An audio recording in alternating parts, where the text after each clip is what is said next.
எவ்வளவு கிறிஸ்பியாக இருக்குன்னு பாருங்கள்.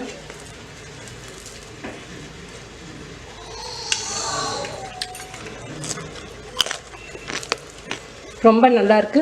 எப்படி செய்யுதுன்னு பார்க்கலாம். கேழ்வரகு மாவு 1 கப் எடுத்திருக்கேன்.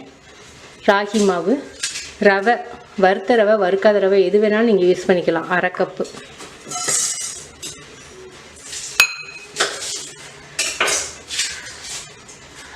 அரிசி மாவு 1/2 கப்பு. தேவையான அளவுக்கு உப்பு,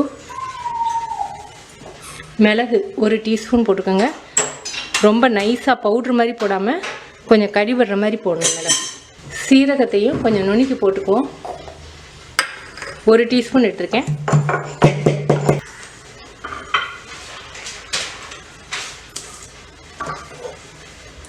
இதில் பச்சை மிளகாய் 2 மிளகாய் நைஸாக நறுக்கி வச்சுருக்கேன். முந்திரி பருப்பு ஒரு 5 பருப்பு நறுக்கி வச்சுருக்கேன். கறிவேப்பிலை கொஞ்சம், வெங்காயம், சின்ன வெங்காயம் போட்டால் நல்லாயிருக்கும். நான் சின்ன வெங்காயம் போடுறேன். நீங்கள் எது வேணாலும் போட்டுக்கலாம், எந்த வெங்காயம் வேணாலும் போட்டுக்கலாம். நீங்கள் எந்த கப்பில் ராகி மாவு எடுத்தீங்களோ அதே கப்பில் 3 கப் தண்ணி.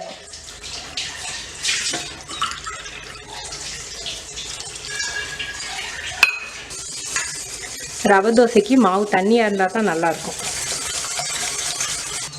எந்த அளவுக்கு தண்ணியாக இருக்குன்னு பாருங்கள். இந்த ரவை ஊறுறதுக்கு ஒரு 10 நிமிஷம் மட்டும் வெயிட் பண்ணுவோம். 10 நிமிஷம் கழித்து நம்ம தோசை ஊற்றலாம்.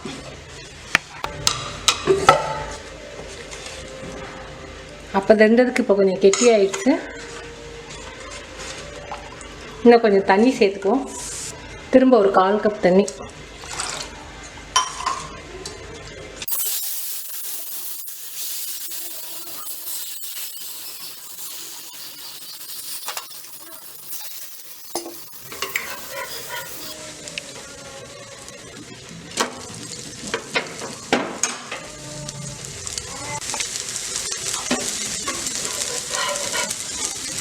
நல்ல கிறிஸ்பியான ரவை தோசை ரெடி.